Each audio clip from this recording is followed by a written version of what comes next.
ना बच्चों, हम लोग करने लगे हैं प्रॉपर्टीज ऑफ मैटर, यूनिट का नाम। और उसमें सबसे पहला चैप्टर हमारे पास है इलास्टिसिटी का। अब इलास्टिसिटी और प्लास्टिसिटी क्या चीज़ें हैं, पहले तो वो जान लेते हैं। इलास्टिक बॉडी हम उसको बोलते हैं which tend to regain its original configuration. अब कॉन्फ़िगरेशन का मतलब क्या बता? Length, shape, volume. जैसे पेन है, पेन को मैं खींचता हूँ, तुम्हें लग रहा होगा नहीं इसकी लेंथ नहीं बढ़ी, लेकिन इसकी लेंथ बढ़ चुकी है। डिफॉर्मिंग फोर्स जब भी एक्ट करेगी वो कुछ ना कुछ तो करेगी ना। इसके एटम के बीच की सेपरेशन बढ़ चुकी है, चाहे वो माइक्रोमीटर में बढ़ी, लेकिन बढ़ चुकी है। जैसे ही मैं डिफॉर्मिंग फोर्स हटाऊंगा वो पेन दोबारा से अपनी नेचुरल लेंथ रिगेन कर लेता है, इसलिए ये इलास्टिक हुआ। इसी तरीके से हम अपने जो डेली जो लाइफ है उसमें प्लास्टिक किसको बोलते हैं? घर में से बाल्टी उठा के लेके आओगे बाथरूम में से, बोले जी प्लास्टिक की है। मग्गा उठा के ले आओगे, बोले ये भी प्लास्टिक है। जबकि फैक्ट ये है कि जो भी अपनी original shape, original length, original volume regain कर सके वो इलास्टिक है। बकेट भी आप ऐसे करो, शेप बदल जाती है, छोड़ो तो शेप एक्वायर कर लेती, वो इलास्टिक है। With in elastic limit her body, elastic limit मतलब एक फोर्स की लिमिट है कि कहाँ तक वो इलास्टिक रहेगी। With in elastic limit her body elastic है, बियॉन्ड इलास्टिक लिमिट हर बॉडी प्लास्टिक है। चाहे वो स्टील ही क्यों नहीं है, स्टील भी अगर है और स्टील को आप बहुत ज़्यादा फोर्स लगाओगे ना तो उसमें लेंथनिंग शुरू हो जाएगी, वायर में स्ट्रेचिंग शुरू हो जाएगी, और लेंथ अगर बढ़ गई एक बार ना उसको वापस लाना मुश्किल हो जाएगा, फिर नहीं वो वापस जाएगी। अब क्या बोलेंगे? स्टील प्लास्टिक है। तो कोई भी बॉडी जो अपनी शेप, अपनी लेंथ, अपना वॉल्यूम रिगेन कर सके वो इलास्टिक है, और अगर कोई नहीं करती है तो वो प्लास्टिक है। इतना क्लियर हो गया? ये इलास्टिसिटी के लिए रिस्पॉन्सिबल कौन है बेटा? रिस्पॉन्सिबल है एटॉमिक इंटरेक्शन या मॉलिक्यूलर इंटरेक्शन। जब मॉलिक्यूल दूर दूर होते हैं ना, दूर होते हैं तो there is force of attraction between them. मतलब ऐसा बोलो कि फोर्स ऑफ रिपल्शन भी है। क्यों अट्रैक्शन का है को भाई, किस खुशी में? अरे एटम में अंदर कौन है? न्यूक्लियस, बाहर इलेक्ट्रॉन। तो एक का न्यूक्लियस दूसरे के इलेक्ट्रॉन को पुल करता है, और इसके इलेक्ट्रॉन इसके न्यूक्लियस को पुल करते हैं, अट्रैक्शन हो गई। तो रिपल्शन नहीं है क्या? है। इसका न्यूक्लियस इसके न्यूक्लियस को रिपेल कर रहा है, इसके इलेक्ट्रॉन इसके इलेक्ट्रॉन को रिपेल कर, रिपल्शन भी है। लेकिन शुरुआत में जब दूर होते हैं ना तो अट्रैक्शन बड़ी होती है, रिपल्शन छोटी होती है।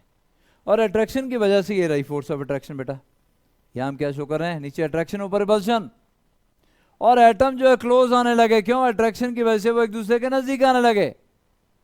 जब यहां पहुंचे तो अट्रैक्शन मैक्सिमम होगी। अरे भाई अट्रैक्शन मैक्सिमम है तो रुकेंगे थोड़ा, वो तो और तेजी से एक दूसरे के साथ बढ़ेंगे, और तेजी से बढ़े, और डिस्टेंस सेपरेशन कम हुआ। ये वो डिस्टेंस है R0, जहां पे दोनों के बीच में बॉन्ड बन चुका है। एक एटम ये था, एक एटम ये था, ये बॉन्ड बन चुका है। इसको हम बोलते हैं क्या बेटा? Equilibrium distance. R0 is equilibrium distance. ये वो डिस्टेंस है जब दो एटम के बीच में बॉन्ड बन चुका है। अब बॉन्ड जब बन गया, अब इसके नजदीक मैं दोनों एटम को नजदीक धकेलूंगा ना। अच्छा एक चीज और, यहां अट्रैक्शन थी, यहां जीरो क्यों होगी फोर्स?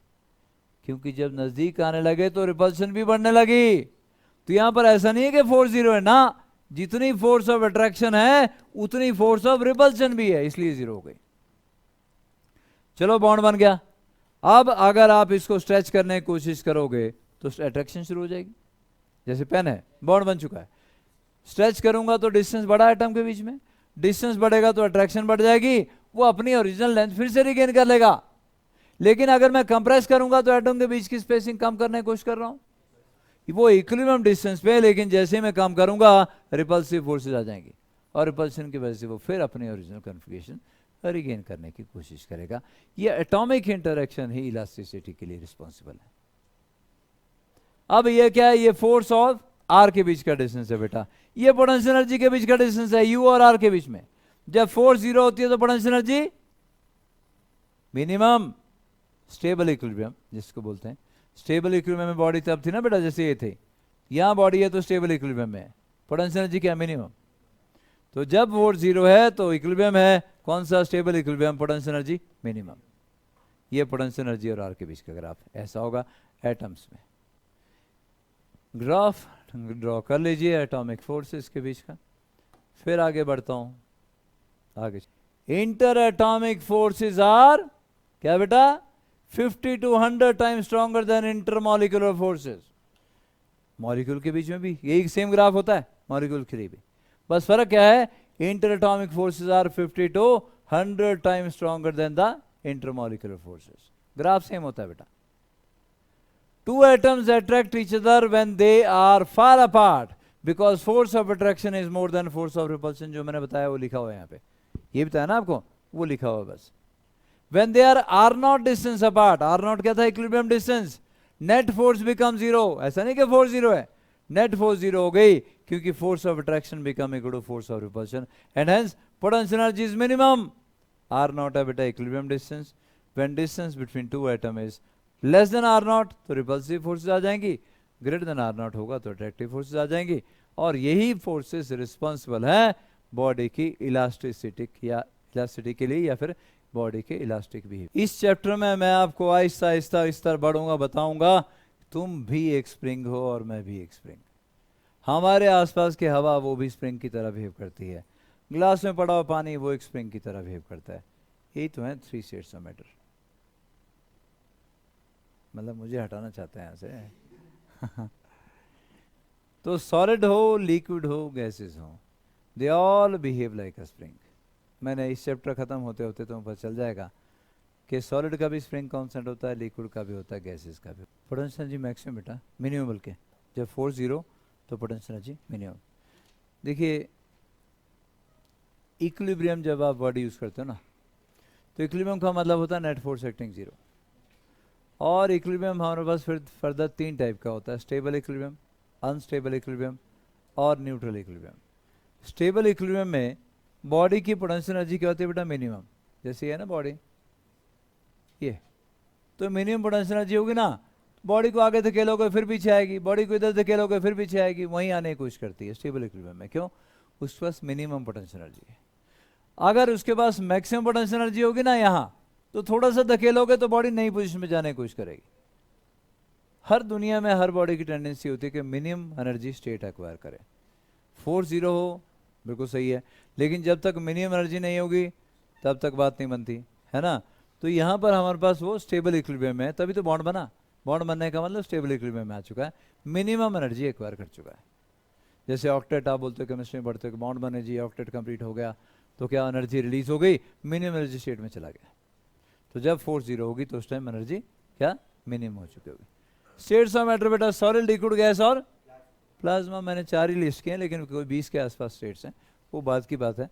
फिलहाल जो आपको पता है वो ये है कि क्या सॉलिड लिक्विड में कन्वर्ट किया जा सकता है। कैसे? मेल्टिंग से। लिक्विड सॉलिड में ले जा सकते हैं हम लोग, कैसे? फ्रीजिंग से। सिमिलरली लिक्विड गैस में कन्वर्ट कर सकते हैं, कैसे? वेपोराइजेशन से। हीट दो, वेपोराइजेशन से लिक्विड गैस में कन्वर्ट हो जाएगा। और गैस को कंडेंस करोगे तो लिक्विड बन जाएगा बेटा। और जो गैस है उसको आयोनाइज करोगे तो क्या बन जाएगा? प्लाज्मा। और डी आयोनाइज करोगे तो गैस बन जाएगी। तो गैस को अगर आयोनाइज करोगे तो क्या बनेगी? Plasma state of matter.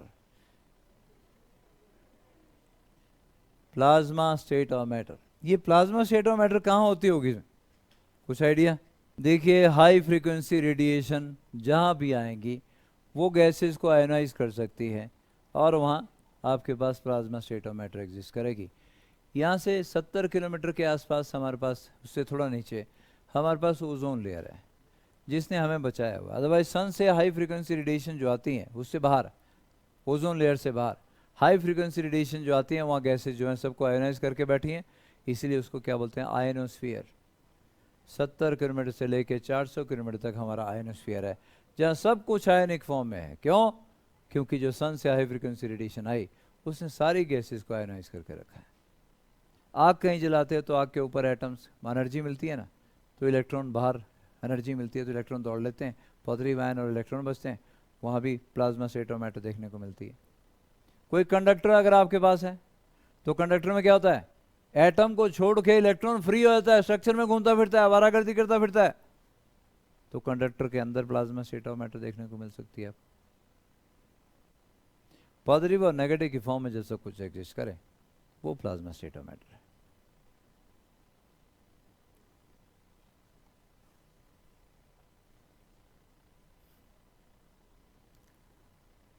हाँ जी, हमारे पास स्टेट्स ऑफ मैटर ये हैं। सॉलिड को डायरेक्ट गैस में भी कन्वर्ट करते हैं, इस प्रोसेस को क्या बोलते हैं? सब्लिमेशन। एग्जाम्पल, बिल्कुल नेफ्था बॉल्स तुम घरों में यूज़ करते हो सिल्वर फिश को किल करने के लिए, ताकि वो तुम्हारे गर्म कपड़े, उनके कपड़े जिनको खा जाते, नहीं तो बाद में साल के बाद पता चलता भी इतने दिन होल पड़े में वो कपड़े खा जाते हैं, बताओ। हाँ, कपूर है ना, वो भी डायरेक्ट सीधा के सीधा सॉलिड से लिक्विड स्टेट में जाता है। और आपका बिल्कुल वो भी है। और सब बाथरूम में रखने वाले बहुत सारे जो डिओड्रिंग जो एजेंट होते हैं, ओडोनिल हो गया, वो सारे के सारे सीधा के सीधा सॉलिड से इसमें गैसेस स्टेट में जाते हैं, सब्लिमेट होते हैं ना। आगे चलो, फाइनली हम लोग इलास्टिसिटी में हम जानना ये चाहते हैं कि कोई बॉडी अपनी, चाहे सॉलिड हो चाहे लिक्विड हो चाहे गैस हो, वो अपनी ओरिजिनल कन्फिग्रेशन क्यों रीएक्वायर करना चाहती है, क्या रीज़न है? तो रीज़न तो एटम के बेस पे तो समझ में थोड़ा सा हमारी आ रहा है। आगे ये अगला मैं लिखने के लिए वेट नहीं करूँगा, मैं तुम्हें वो भेजूँगा इसके ग्रेविटेशन की पीडीएफ भेजी मैंने, शाम को मुझे याद करवाना बेटा, एक में मैसेज भेज देना ताकि उसको भेज दूँ मैं। ये इसका पीडीएफ भेजूँगा तब नोट कर लेना, ये सिंपल थ्योरी है सॉलिड लिक्विड गैसेस के बारे में, है ना। इलास्टिक प्रॉपर्टीज ऑफ मैटर में सबसे पहले कुछ डेफिनेशन।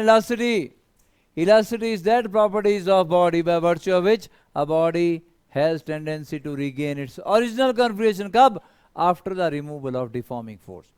अब फोर्स तो सुना था बेटा, डिफॉर्मिंग फोर्स कौन सी हुई? जो एक्सेलरेशन ना प्रोड्यूस कर सके, शेप को चेंज करने की कोशिश करे, वॉल्यूम को चेंज करने की कोशिश करे, लेंथ को चेंज करने की कोशिश करे। अब तुम दीवार को धक्का मारोगे तो दीवार एक्सेलरेट थोड़ा करेगी, पर दीवार को फोर्स लगाए बेकार भी नहीं जाएगा। तुम उसको कंप्रेस करने की कोशिश कर रहे हो, उसको डिफॉर्म करने की कोशिश कर रहे हो। पेन को फोर्स लगा रहा हूं, एक्सेलरेट थोड़ा कर रहा है, पर डिफॉर्मिंग फोर्स तो है ना, इसकी शेप बदलने की कोशिश कर रही है। तो डिफॉर्मिंग फोर्स को जब रिमूव करोगे और उसके बाद बॉडी अपनी ओरिजिनल कॉन्फिगरेशन रिकवर करने की कोशिश करे, इसी प्रॉपर्टी को इलास्टिसिटी बोलते हैं। So property of a body by virtue of which the body tends to acquire its original configuration, length, volume और shape after the removal of deforming force. तो elasticity is property of a body by virtue of which the body has tendency to reacquire its original configuration. कब? After the removal of deforming force. जैसे ही deforming force हटाओगे, body अपनी original configuration, और configuration में तीन चीजें आ गई, क्या? Length, shape और वॉल्यूम, वो रीएक्वायर करने की कोशिश अगर करे, इस प्रॉपर्टी को इलास्टिसिटी बोलते हैं बेटा।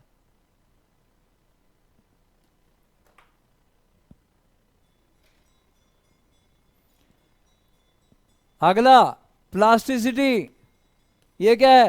Property of a body by virtue of which the body do not acquire its original configuration after the removal of deforming force. अगर कोई बॉडी है इस डिफॉर्मिंग फोर्स के रिमूव करने के बाद भी अपनी ओरिजिनल कॉन्फिगरेशन रीएक्वायर नहीं करती है, तो हम इस प्रॉपर्टी को क्या बोलते हैं बेटा? प्लास्टिसिटी। तो इलास्टिसिटी में body has tendency to reacquire its original configuration, but plasticity में body do not have any tendency to acquire its original configuration। और बता दूं, दुनिया के हर बॉडी इलास्टिक भी है और प्लास्टिक भी है। Elastic limit, it is that value of force below which a body shows elastic behavior। अगर इससे नीचे फोर्स अप्लाई करोगे तो बॉडी इलास्टिक बिहेवियर शो करोगे, और इससे ऊपर अगर करोगे बॉडी प्लास्टिक बिहेवियर शो करोगे। जैसे मैंने फोर्स लगाई, हाँ शेप बदल गई थोड़ी सी, लेकिन मैं फोर्स हटाऊंगा तो फिर स्ट्रेट हो गई। लेकिन अगर ज़्यादा फोर्स लगाऊंगा तो टूट जाएगा, मतलब इलास्टिक लिमिट के बराबर इससे ऊपर की फोर्स लगाऊंगा तो टूट जाएगा। लेकिन टूटने के बाद थोड़ा बोलेगा, बोले ठहर मैं अभी अब जुड़ता हूँ, तेरे को जुड़ के बताता हूँ, फिर तू लिखिए मेरे से, गया। तो विद इन इलास्टिक लिमिट अगर फोर्स लगाते हो तो बॉडी इलास्टिक बिहेवियर शो करती है। बियॉन्ड इलास्टिक लिमिट अगर फोर्स लगाते हो, बॉडी प्लास्टिक बिहेवियर शो करती है। Reason for elasticity, any atomic molecular forces are responsible for elastic properties of matter. दिखा दिया मैंने आपको थोड़ी देर पहले। तो atomic and molecular forces are responsible for elastic properties of matter, और ये ग्राफ भी ड्रॉ करवा चुका हूं, है ना बेटा? पहले अट्रैक्शन, उसके बाद जीरो, यहाँ पे जीरो, और उसके बाद रिपल्सिव फोर्सेस। दोबारा ड्रॉ करने की जरूरत नहीं है, वही चीज़ है, वही चीज़ दोबारा बताई है। ये बेशक लिखना है तो लिख लीजिए कि atomic and molecular forces are responsible for elastic forces of matter। Atoms और मॉलिक्यूल जिस फोर्स से जुड़े हुए हैं तो आर नॉट डिस्टेंस पे रहते हैं। अगर आप स्ट्रेच करने की कोशिश करोगे तो डिस्टेंस बढ़ाओगे, अट्रैक्शन फोर्स स्टार्ट हो जाएगी और वो पोजीशन को रिगेन करवाने की कोशिश करेगी। अगर आप कंप्रेस करोगे तो आर नॉट से कम डिस्टेंस हो जाएगा, रिपल्सिव फोर्सेस चालू हो जाएंगी, और रिपल्सिव फोर्सेस चालू होने का मतलब क्या है, फिर से वो अपने ओरिजिनल कॉन्फ़िगरेशन रीएक्वायर करने की कोशिश करेगा। ऑलरेडी तुम एक ग्राफ बना चुके हो। कुछ एक दो तीन डेफिनेशन और फिर आगे काम की बात पे चलते हैं। क्या? Elastic fatigue. फटीग का मतलब क्या होता है? थकान। बिल्कुल, फटीग का मतलब थकान होता है। तो अगर कोई बॉडी, मान लो कि कोई रॉड है हमारे पास, छत से लटकाई हुई है, और उसके साथ कोई मास लटका दिया, विद इन इलास्टिक लिमिट लटका है ताकि वो इलास्टिक प्रॉपर्टी शो करे। पर यार ऐसा थोड़ा होता है कि इलास्टिक लिमिट में तुमने 5 किलो मास लटकाया रखा और मीना लटकाया रखा, रॉड तो थक नहीं जाएगी, थकान उसको भी होगी। या तुम ही हो, है ना, इस बंदे को यहाँ खड़ा किया, बाल्टी पड़ा दिया हाथ में, पर वो विद इन इलास्टिक लिमिट है, मतलब इतनी नहीं है कि इसकी बाजू लंबी हो जाए, नीचे तक पहुँच जाए। तो 10 किलो के पानी की बाल्टी पकड़ा दी, बोले सारा दिन खड़ा रहे, जैसे नीचे उतारेगा देख कान के नीचे, फिर पकड़ खड़ा होगा। शाम को देखेगा क्या कि लेंथ बढ़ चुकी होगी इसकी, लेकिन वो विद इन इलास्टिक लिमिट है। जब बाल्टी छोड़ेगा तो उसके बाद 2-3 दिन में वो लेंथ वापस आ जाएगी, लेकिन पहले तो इंक्रीज हो गई ना। क्यों? विद इन इलास्टिक लिमिट वो इलास्टिक बिहेवियर शो करने के लिए बाउंड है, लेकिन ज़्यादा देर के लिए फोर्स लगाओगे तो वो थक गया, 5-7 दिन इसकी दर्द नहीं जानी। ठीक है ना बेटा? तो मतलब ये कि इलास्टिक बॉडी में विद इन इलास्टिक लिमिट बहुत टाइम के लिए आप फोर्स लगाओ, या बार बार फोर्स लगाओ। स्प्रिंग ऐसे खींचा फिर छोड़ दिया, फिर खींचा फिर छोड़ दिया, मजाक करने लगे तुम उसके साथ, और ऐसा ऐसा क्या होगा, तो और रोज के बार ऐसा कर रहे हो, मतलब हर 2 मिनट बाद खींच रहे हो फिर छोड़ रहे हो, 5-7 दिन में बेचारा वो भूल ही जाएगा, बोले मैं स्प्रिंग था भी कि नहीं था, किधर जाऊँ क्या करूँ, वो अपनी इलास्टिसिटी भूलने लगेगा, ऐसा वो लोग थक जाएगा, वो इलास्टिक फटीग में है। तो इलास्टिक फटीग का वही मतलब है जो फटीग का मतलब होता है, क्या? The temporary loss of elastic properties. वो बेचारा भूल गया, मैं ऐसे ऐसे फेर के बैठे तुम उसके, लेकिन टेम्परेरी लॉस है वो।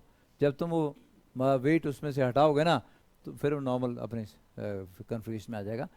The temporary loss of elastic properties because of action of repeated alternating deforming force, बार बार वही फोर्स अप्लाई कर रहे हो, is called elastic fatigue. Due to elastic fatigue क्या होगा? Bridges are declared unsafe after long time of their use. अरे भाई, ब्रिज के ऊपर गाड़ियां हटती नहीं है, वैसे तो सेफ लिमिट में है।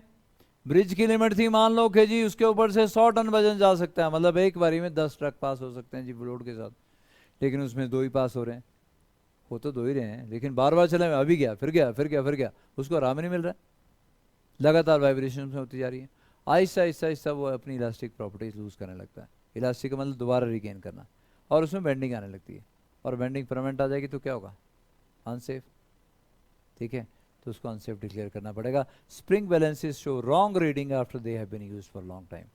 बहुत लॉन्ग टाइम के लिए स्प्रिंग बैलेंस होता है, तो उसको अगर आपने यूज़ किया है, बार बार वेट डाल रहे हो फिर हटा रहे हो, दुकानदार है स्प्रिंग बैलेंस यूज़ कर रहा है, स्प्रिंग नहीं होता वैसे, दुकानदार का दूसरा बैलेंस होता है ना, वो दोनों तरफ बैलेंस वाला। लेकिन स्प्रिंग बैलेंस अगर यूज़ कर रहा है कोई, बार बार यूज़ कर रहा है, तो बाद में वो गलत रीडिंग देना शुरू कर देगा। We are able to break the wire by repeated bending. कोई वायर तुम्हारे पास है, ऐसे ऐसे करते रहो, है ना, थोड़ी देर बाद टूट जाएगी, जबकि तुमने force with in elastic limit लगाई, उसको टूटना नहीं चाहिए था, पर विद इन इलास्टिक लिमिट से भी टूट गई, क्योंकि तुम बार बार रिपीटेड ऑल्टरनेटिंग डिफॉर्मिंग फोर्स लगा रहे हो। बेशक विद इन इलास्टिक लिमिट है, वो फिटिंग में आ जाएगी और फिटिंग में आगे टूट भी सकती है। अब आगे इलास्टिक आफ्टर इफेक्ट। तो तुमने सारा दिन बंदे को इसको बाल्टी खड़े करके रखा, लेकिन विद इन इलास्टिक लिमिट थी, उसकी बाजू लंबी हो गई। अब बेशक विद इन इलास्टिक लिमिट था, लेकिन लेंथ बढ़ चुकी है, वो लेंथ नॉर्मल आते आते 2-3 दिन लग जाएंगे, तो उसकी दर्द भी क्यों हो रही है? इसी वजह से हो रही है कि नॉर्मल नहीं आया सब कुछ, है ना। तो मतलब विद इन इलास्टिक लिमिट अगर लॉन्ग टर्म के लिए आप फोर्स लगाओगे या बार बार फोर्स लगाओगे तो बॉडी थक गई, फैटिग में आ गई ना। फैटिग में आने के बाद आपने डिफॉर्मिंग फोर्स हटा ली, तो उसको अपनी ओरिजिनल कॉन्फिगरेशन एक्वायर करने के लिए ज़्यादा टाइम लगता है। उस ज़्यादा टाइम को हम क्या बोलते हैं? Elastic after effect. थकी हुई बॉडी को अपनी ओरिजिनल कॉन्फिगरेशन एक्वायर करने के लिए थोड़ा ज़्यादा समय लग जाएगा, इसी को बोल रहे हैं the delay in acquiring original configuration after the removal of deforming force when deforming force is within elastic limit is known as elastic after effect. जो टाइम में डिले हो रहा है अपनी ओरिजिनल कॉन्फिगरेशन री एक्वायर करने के लिए, जब आपने डिफॉर्मिंग फोर्स भी हटा दी उसके बाद जो डिले हो रहा है, जबकि होना ये चाहिए कि डिफॉर्मिंग फोर्स हटाई, बॉडी अपनी ओरिजिनल कॉन्फ़िगरेशन उसी टाइम रीगेन कर गई। लेकिन अगर कोई डिले हो रहा है तो इस वजह से है कि आपने बहुत टाइम के लिए वो फोर्स लगा के रखी, या ऑल्टरनेटिवली बार बार कभी फोर्स लगा रहे हो, कभी हटा रहे हो, कभी यार मतलब फटीग में बॉडी को आप ले गए हो। अब अगर आप डिफॉर्मिंग फोर्स रिमूव करते हो, वो बॉडी अपनी original shape, original length, original shape volume acquire करने में थोड़ा समय लेगी। उसी समय को हम क्या बोल रहे हैं, इलास्टिक आफ्टर इफेक्ट बोल रहे हैं। ये कुछ एक डेफिनेशंस जो कि मतलब टर्म्स, ऐसा बोलो टर्म्स जो कि इलास्टिसिटी में हमें पता होनी चाहिए। जा बेटा जा, जा। हाँ बच्चा, देखिए deforming force with in elastic limit अगर हो ना तब तो सही है, अगर बियॉन्ड इलास्टिक लिमिट गई तो बॉडी तो टूट जाएगी, फिर नहीं वापस रीगेन करेगी वो। तो विद इन इलास्टिक लिमिट का मतलब क्या हुआ, देखो जैसे स्प्रिंग होता है, तेरे पास पैन वाला ही स्प्रिंग है, स्प्रिंग है तो तूने थोड़ी सी फोर्स लगाएगा और उसको छोड़ देगा, डिफॉर्मिंग फोर्स हटाएगा तो स्प्रिंग दोबारा स्प्रिंग बन जाएगा। लेकिन स्प्रिंग के ऊपर तूने इतनी फोर्स लगाई कि उसकी तारी बना के रख दी, अब तो उसके दौड़े वो बन तो दोबारा स्प्रिंग बन, कहाँ को स्प्रिंग बनना, उसको खुद को बेचारे को याद नहीं हो पहले क्या था। तो बियॉन्ड इलास्टिक लिमिट तुमने फोर्स लगा दी तो स्प्रिंग की तार बना के बैठ गए तुम लोग, अब दोबारा थोड़ा स्प्रिंग बनेगा। तो ये है विद इन इलास्टिक लिमिट और बियॉन्ड इलास्टिक लिमिट।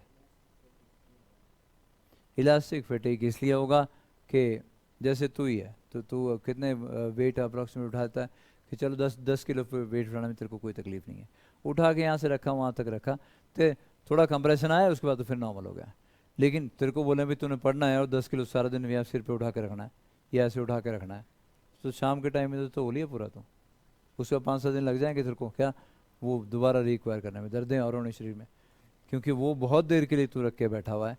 बेशक विद इन इलास्टिक लिमिट था लेकिन बहुत देर के लिए तूने वो रखा तो फटीग में आ चुका है, टूटेगा नहीं लेकिन फटीग तो थकान तो हो चुकी है। जैसे जैसे तार है, तार आप कर रहे हो with in elastic limit force लगा रहे हो और वो फटीग इतना बड़ा कि वो परमानेंट उसमें चला गया है, फिर वो प्लास्टिक है। जब आप अपनी ओरिजिनल जो कॉन्फ़िगरेशन रिक्वायर नहीं कर पा रहे हो तो आप कहाँ हो, आप प्लास्टिक स्टेज में चले गए। फिर तो भी इलास्टिक लिमिट में लगा रहे थे हम लोग, लगाई तो इलास्टिक लिमिट में, लेकिन बार बार ऑल्टरनेटिव खूब लगाई, वो इसमें इतना फटीग बेचारे में प्रोड्यूस हो गए तो जाता रहो, है ना। जैसे अब ब्रिजेस होते हैं अनसेफ तो होते हैं, लेकिन ब्रिजेस के ऊपर बेटा अगर जैसे ये आर्मी वाले होते हैं ना, उनको लेफ़्ट राइट करते हुए मना होता है कि ब्रिजेस के ऊपर से लेफ़्ट राइट करते हुए पास नहीं करना है। क्यों, वो लेफ़्ट राइट करते हुए पास करेंगे ना, तो जब नीचे करेंगे लेफ़्ट करेंगे तो फोर्स नीचे सब ने लगाई, ब्रिज नीचे जाता है, फिर राइट करके ऊपर आएगा तब तक फिर जाना था, फिर ये पाँव नीचे चला गया, तो उसकी ऑसिलेशन बढ़ती जाएगी। बेशक वो विद इन इलास्टिक लिमिट है लेकिन ऑसिलेशन इतनी बढ़ेगी कि हो सकता है बीच में पुल टूट जाए। जिस पुल को बॉम्ब से नहीं फोड़ा जा सकता उसको कुछ लोग चल के फोड़ सकते हैं। अब वो भी विद इन इलास्टिक लिमिट था सब कुछ, लेकिन फटीग इतना ज़्यादा हो गया कि काम हो लिया, है ना। अकेले तो नहीं, मतलब कई लोग मिलके। अब बेटा नेक्स्ट डेफिनेशन हमारे पास है स्ट्रेस की। नेक्स्ट डेफिनेशन क्या है बेटा, स्ट्रेस। स्ट्रेस क्या होता है, restoring force acting per unit area. कौन केड़ी रिस्टोरिंग फोर्स भाई, आपके पास वायर है मान लो, है ना, ये वायर है और आपने इसके ऊपर फोर्स लगाई और उससे क्या हुआ, लेंथ बढ़ गई, ये तो अप्लाइड फोर्स है ना यार। हाँ, जैसे आप फोर्स अप्लाई करते हो ना बेटा, उतनी ही फोर्स वायर अंदर से जनरेट करता है बैकवर्ड डायरेक्शन में, उसको बोलते हैं रिस्टोरिंग फोर्स। स्प्रिंग में जैसे होता है, स्प्रिंग को स्ट्रेच करने के लिए तुमने फोर्स लगाई, स्प्रिंग ने अपने अंदर से माइनस के एक्स जनरेट की।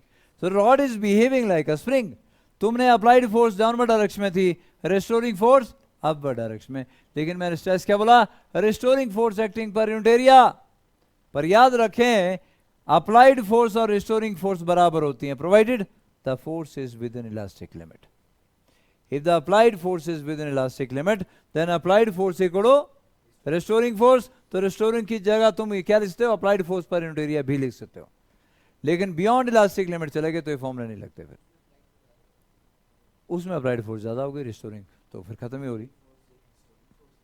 बिल्कुल स्प्रिंग वाली फोर्स माइनस के एक्स वाली जो रिस्टोरिंग फोर्स है, तुमने जो अप्लाई की वो अप्लाइड फोर्स है, और स्प्रिंग ने अपने अंदर से जनरेट किया अपनी पोजीशन को रिस्टोर करने के लिए, अपनी लेंथ को रिस्टोर करने के लिए, वो रिस्टोरिंग फोर्स है। तो स्ट्रेस लिखना बेटा, स्ट्रेस क्या होता है? Restoring force acting on a body per unit area, या restoring force acting per unit area of a body, restoring force acting per unit area of a body is known as stress. Restoring force acting per unit area of a body. याद रखें with in elastic limit restoring force applied force के बराबर ही होती है, तो stress applied force per unit area भी लिखा जाता है। तो आपके पास जैसे एक रॉड थी और उसकी लेंथ एल थी, फोर्स लगाई आपने, एफ फोर्स लगाई, एरिया कौन सा लेना बेटा? ये वाला देखो, इधर देखो, ये क्रॉस सेक्शन एरिया, कोई और नहीं, क्रॉस सेक्शन एरिया, ये एरिया है force acting per unit area, इसी को हम स्ट्रेस। यहाँ पर क्रॉस सेक्शन एरिया लेना है जब आप इसकी लेंथ की बात करोगे ना, ऐसे को, तो ऐसे को फिर तो पकड़ना पड़ेगा तेरे को, ऐसे ऐसे फोर्स लगाएगा, फिर शेप चेंज हो रही है, तो शेप चेंज के लिए फिर दूसरा मॉडुलस ऑफ वेलोसिटी आएगा, या ऐसे भी होता है, यहाँ लेंथ चेंज हो रही है, वहाँ शेप चेंज होगी, लेंथ में फर्क पड़ेगा, शेप में भी फर्क पड़ेगा। स्ट्रेस 3 टाइप का बेटा, बल्कि 2 टाइप का, एक नॉर्मल स्ट्रेस, दूसरा बल्क स्ट्रेस और वॉल्यूम स्ट्रेस या फिर हाइड्रोलिक स्ट्रेस। दूसरे 3 नाम है बेटा, बल्क स्ट्रेस भी बोलते हैं, वॉल्यूम स्ट्रेस भी बोलते हैं, हाइड्रोलिक स्ट्रेस भी बोलते हैं। पहला आ गया नॉर्मल स्ट्रेस, ठीक है बेटा, बल्कि नॉर्मल स्ट्रेस में कैटेगरी में डाल दिया गया इसको भी, लॉन्गिट्यूडनल स्ट्रेस को भी नॉर्मल स्ट्रेस में डाल दिया गया, और इसको भी ऐसे कर लो। पहला आ गया नॉर्मल स्ट्रेस, ऐसे कर लो, नॉर्मल स्ट्रेस, नॉर्मल स्ट्रेस के 2 पार्ट बना लो, कोई बात नहीं, लॉन्गिट्यूडनल स्ट्रेस और बल्क स्ट्रेस, वॉल्यूम स्ट्रेस और हाइड्रोलिक स्ट्रेस। ये लॉन्गिट्यूडनल जो लेंथ में चेंज कॉज करे, लॉन्गिट्यूडनल स्ट्रेस। तो नॉर्मल स्ट्रेस आ गया, लॉन्गिट्यूडनल स्ट्रेस, इसको कई बुक्स में ऐसे भी लिखा गया, अगर नहीं मिला ना बेटा तो ऐसे बोलेगा, टेंसाइल स्ट्रेस भी बोलते हैं, जो लेंथ बढ़ाए वो टेंसाइल स्ट्रेस, जो लेंथ को कम करे वो कंप्रेसिव स्ट्रेस, कई बुक्स में ऐसा लिखा हो सकता है। लॉन्गिट्यूडनल स्ट्रेस फर्दर 2 टाइप का, टेंसाइल स्ट्रेस जो लेंथ बढ़ाए, कंप्रेसिव स्ट्रेस जो लेंथ को कम करे। तो it cause change in length है ना बेटा, normal stress cause change in length, longitudinal stress is known as tensile stress if length increases, लिखा हुआ नीचे, कोई बात नहीं, it is known as compressive stress if length decreases, ऊपर लिखने की जरूरत नहीं, नीचे लिखा हुआ है। longitudinal stress is known as tensile stress if length is increasing, और compressive stress बोलेंगे if length is decreasing। तेरा है उस फैम के चाचे पे बंद करना होता है बंद नहीं करना होता, यही तो सर, बस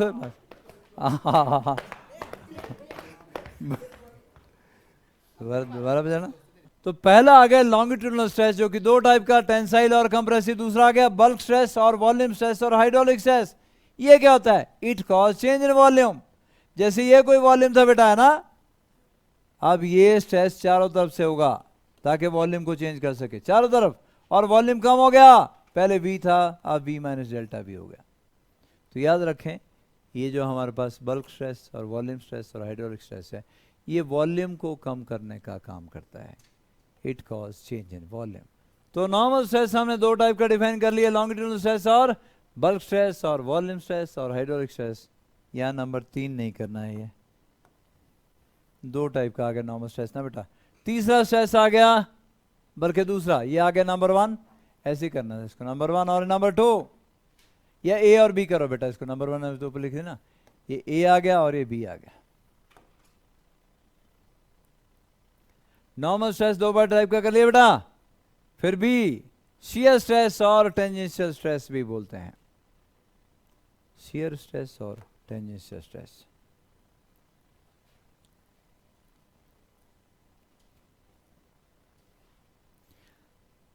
शियर स्ट्रेस और टेंजेंशियल स्ट्रेस क्या करता है? चेंज इन शेप, शेप में चेंज करता है। जैसे आपके पास मान लो ये रजिस्टर है बेटा, ठीक है, ये रजिस्टर है सीधा ना बेटा, अभी तो देखो, लेकिन अगर मैं यहाँ टेंजेंट के लाऊं, फोर्स लगाऊंगा ना ऐसे, तो देखो ये शिफ्ट हो गया, सीधा था ना ये आगे वाला, ये पीछे की तरफ को शिफ्ट हो गया जब मैंने ऐसे फोर्स लगाई, ठीक।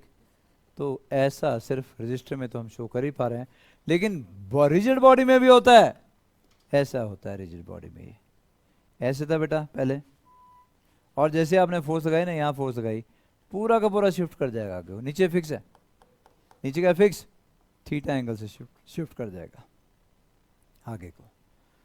shear stress cause change in shape, force is exerted parallel to the area। ये जो फोर्स आएगी ना, कौन सा एरिया लेना है, ये वाला, क्योंकि स्ट्रेस क्या होता है बेटा, force acting per unit area, right. तो यहां ये जरूरी है कि एरिया कौन सा, सामने वाला भी देगा तुम्हें, जब क्वेश्चन देगा ना करने को, सामने वाला एरिया भी देगा, ऊपर वाला भी देगा। कौन सा एरिया लेना तुम्हें, जिस एरिया के पैरेलल फोर्स सेट करिए, ये वाला एरिया लेना है। इसलिए बोला शियर स्ट्रेस या टेंजेंशियल स्ट्रेस, टेंजेंट के अलोंग, जिस एरिया के टेंजेंट के अलोंग फोर्स सेट करिए वो एरिया लेना है बेटा। एक आ गया नॉर्मल स्ट्रेस और दूसरा आ गया शियर स्ट्रेस या टेंजेंशियल स्ट्रेस। नॉर्मल स्ट्रेस में दो कैटेगरी बनी, longitudinal stress and bulk stress.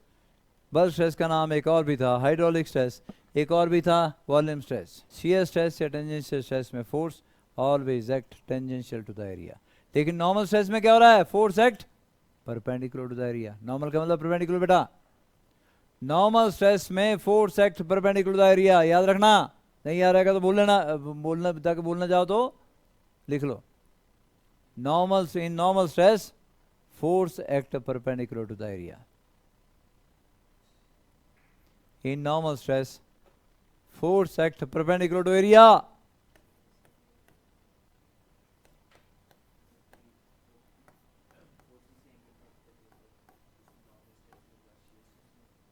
हाँ, फिर दोनों आएंगे। और shear stress, tangential stress, force is parallel to area.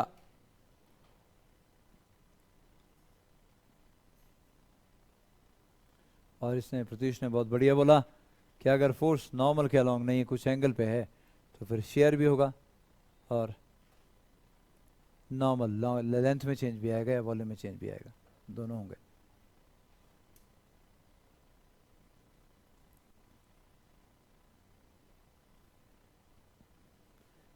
तो स्ट्रेस आ गया जी, force acting per unit area. तीन टाइप का स्ट्रेस हो गया, एक टाइप का, वैसे तो दो ही बोला ना, पर एक्चुअली तीन टाइप का होगा, एक लेंथ में चेंज करेगा, एक वॉल्यूम में, तीसरा शेप में। तो लॉन्गिट्यूडनल स्ट्रेस लेंथ में चेंज कॉज करेगा, बल्क स्ट्रेस या हाइड्रोलिक स्ट्रेस वॉल्यूम में चेंज कॉज करता है, और टेंजेंशियल स्ट्रेस या शियर स्ट्रेस शेप में चेंज कॉज करेगा। चलो आगे आगे देखेंगे। स्ट्रेस और प्रेशर के बीच का डिफरेंस देख लें बेटा, क्योंकि प्रेशर भी तो force acting per unit area होता है, स्ट्रेस भी force acting per unit area. तो डिफरेंस क्या हुआ, pressure is always normal to the area, लेकिन stress parallel to the area भी हो सकता है। देखे ना अभी हमने, टेंजेंशियल स्ट्रेस है ना, तो वो पैरेलल टू द एरिया भी हो सकता है, उसमें क्या, force parallel to the area भी हो सकती है। तो pressure is always normal to the area, stress can be normal और टेंजेंशियल। प्रेशर हमेशा कंप्रेसिव होता है, लेकिन स्ट्रेस कंप्रेसिव भी हो सकता है, टेंसाइल भी हो सकता है, लेंथ को बढ़ा भी सकता है, कम भी कर सकता है। प्रेशर तो हमेशा कम ही करेगा बेटा, वो हमेशा कम। एक और भी है, ये टेंसर फिजिकल क्वांटिटी है, पर ये स्केलर फिजिकल क्वांटिटी है। तो भाई स्ट्रेस देख लिया हमने, force acting per unit area होता है, और हमने ये भी देख लिया जी कि नॉर्मल स्ट्रेस दो टाइप का हमने किया, एक किया लॉन्गिट्यूडनल स्ट्रेस जो कि टेंसाइल भी हो सकता है, कंप्रेसिव भी हो सकता है। दूसरा हमने किया बल्क स्ट्रेस, वॉल्यूमेट्रिक स्ट्रेस या फिर हाइड्रोलिक स्ट्रेस। तो लॉन्गिट्यूडनल स्ट्रेस लेंथ में चेंज कॉज करेगा, वॉल्यूमेट्रिक स्ट्रेस वॉल्यूम में चेंज कॉज करेगा, और फिर हमारे पास आ गया टेंजेंशियल शियर स्ट्रेस जो कि शेप में चेंज लेके आता है। स्ट्रेन, एक और टर्म हमारे पास आ गई स्ट्रेन। स्ट्रेन क्या होता है, लिखना बेटा, strain is defined as ratio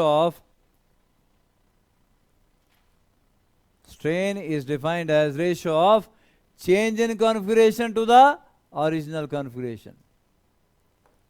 Strain is defined as a ratio of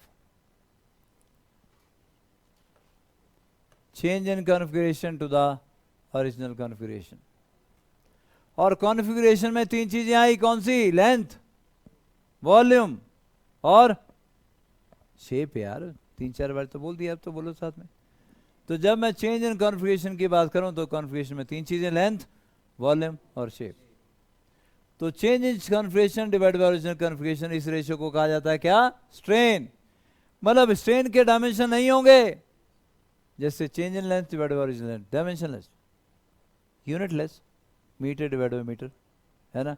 delta V upon V, metre cube divide by metre cube, ना तो इसके कोई यूनिट होंगे ना ही कोई डायमेंशन होंगे। ये यूनिटलेस है और ये डायमेंशनलेस भी है।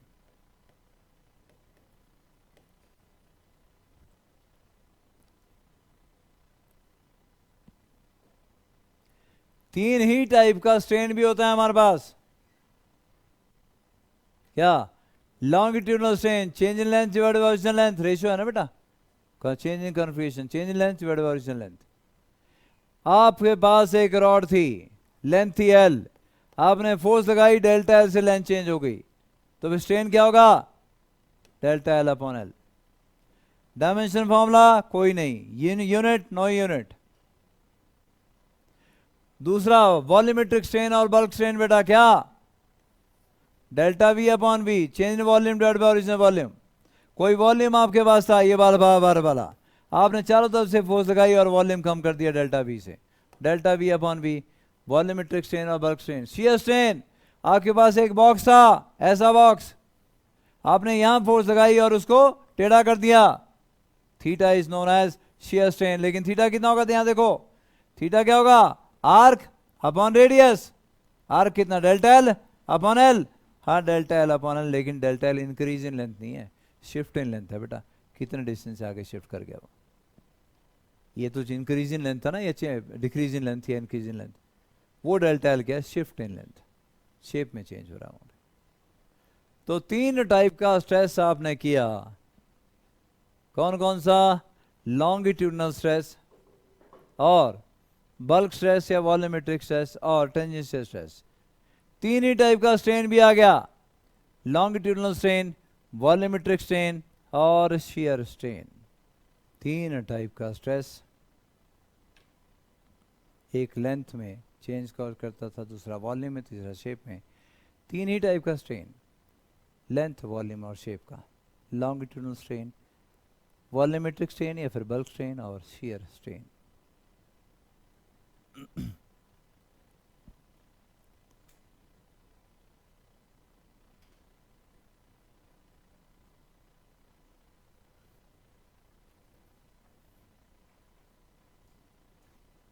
चलो आगे बच्चों।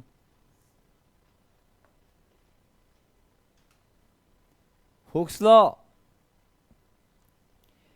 एक हुक्स लॉ आपको स्प्रिंग में बता दिया गया है ना बेटा, और वो क्या था कि extension oblique compression produced in spring. लिख लो, जो स्प्रिंग में भी लिखवाया था, दोबारा लिख लो। एक्सटेंशन और कंप्रेशन, एक्सटेंशन और compression produced in a spring,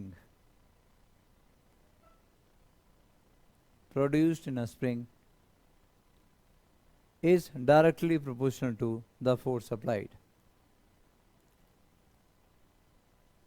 Is directly proportional to the force applied beta.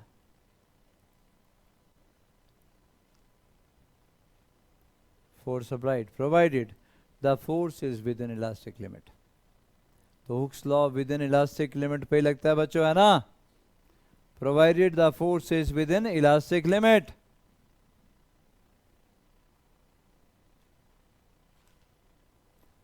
अब आ जाओ इस चैप्टर में, एफ इक्वल के वाई था वहां पे, तो और वर्क डन इन, या ऐसा बोलो, एनर्जी स्टोर्ड इन स्प्रिंग क्या आ गई थी? हाफ के एक्स स्क्वायर है, हाफ के वाई स्क्वायर, जो भी बोलना चाहो। 2 ही बच्चे बोल रहे हैं बेटा, बात तुम्हारे तो नहीं याद है। हाँ, अगर वाई डिस्टेंस से स्प्रिंग को स्ट्रेच किया या कंप्रेस किया तो energy stored in the spring is half K Y square. अब इस चैप्टर में लिखो हुक्स लॉ, क्या? विद इन इलास्टिक लिमिट, हो तो बड़ा आएगा ही आएगा, विद इन इलास्टिक लिमिट ही एप्लीकेबल है Hooke's law. Within elastic limit, strain produced in a body is directly proportional to the applied stress. अब स्ट्रेन और स्ट्रेस के बारे में आ गया. With in elastic limit strain produce in a body. तो पहले प्योरली स्प्रिंग था हमारे पास, अब बॉडी की बात हो रही है और बाय फाइनली प्रूव ये करने वाला हूं इस चैप्टर में, बॉडी सॉलिड हो, लिक्विड हो या फिर गैस हो, सभी स्प्रिंग है. हमारी दुनिया में स्प्रिंग के सिवा कुछ और है ही नहीं. Within elastic limit strain produce in a body is directly proportional to the applied stress. बेटा ये ऐसा बोलो strain directly proportional to S, या ऐसा बोलो stress directly proportional to strain. Stress equal to E into strain. E क्या है? क्या कांस्टेंट ऑफ प्रोपोर्शनलिटी बेटा. इसको मॉडुलस ऑफ वेलोसिटी भी बोलते हैं. और ई आपके पास कितना आ गया? स्ट्रेस अपॉन स्ट्रेन के बराबर आ गया. ई स्ट्रेस अपॉन स्ट्रेन के बराबर आ गया. ठीक है बेटा. तो क्या बोला? ई आ गया स्ट्रेस अपॉन स्ट्रेन. इसको ई को कांस्टेंट ऑफ प्रोपोर्शनलिटी बोलते हैं. और क्या बोलते हैं? मॉडुलस ऑफ वेलोसिटी भी इसी को बोलते हैं. तो ई आपके पास आ गया, स्ट्रेस अपॉन स्ट्रेन की रेशो को ई बोलते हैं. और इसको मॉडुलस ऑफ इलास्टिसिटी भी कहा जाता है. Modulus of velocity is value depend upon nature of material of the body and the manner in which body is deformed. Stress upon strain के ऊपर तो है, पर लेकिन स्ट्रेस स्ट्रेन के ऊपर नहीं डिपेंड करती. तुम बोलो जी कम स्ट्रेस अप्लाई किया इसलिए ई की वैल्यू कम है ना. स्ट्रेस कम होगा तो स्ट्रेन भी कम हो जाएगा. ई मटेरियल के ऊपर डिपेंड करता है सिर्फ, ना स्ट्रेस के ऊपर ना स्ट्रेन के ऊपर. It's value depend upon temperature of the body. हाँ, टेम्परेचर के ऊपर डिपेंड करेगा. It's value is independent of dimension, length, volume वगैरह के ऊपर डिपेंडेंस बिल्कुल नहीं है. याद रखिएगा ई स्ट्रेस अपॉन स्ट्रेन आ चुका है, लेकिन स्ट्रेस और स्ट्रेन के ऊपर डिपेंडेंस नहीं होती कि आप बोलो कि स्ट्रेस बढ़ा दिया जी अब ई की वैल्यू बढ़ जाएगी. ई मटेरियल के ऊपर डिपेंड करता है. और मटेरियल के ऊपर डिपेंड करने का सीधा सा मतलब है कि अगर मटेरियल सेम है, जैसे स्टील है, कम स्ट्रेस रखो चाहे ज़्यादा रखो वाई सेम आएगा. या ऐसा बोलो कि modulus of velocity E same आएगा. स्ट्रेस बढ़ाओगे तो स्ट्रेन भी बढ़ जाएगा, स्ट्रेस कम करोगे तो स्ट्रेन भी कम हो जाएगा. वो कांस्टेंट है. हाँ, टेम्परेचर के ऊपर डिपेंडेंस है भाई, जैसा कि कहा गया.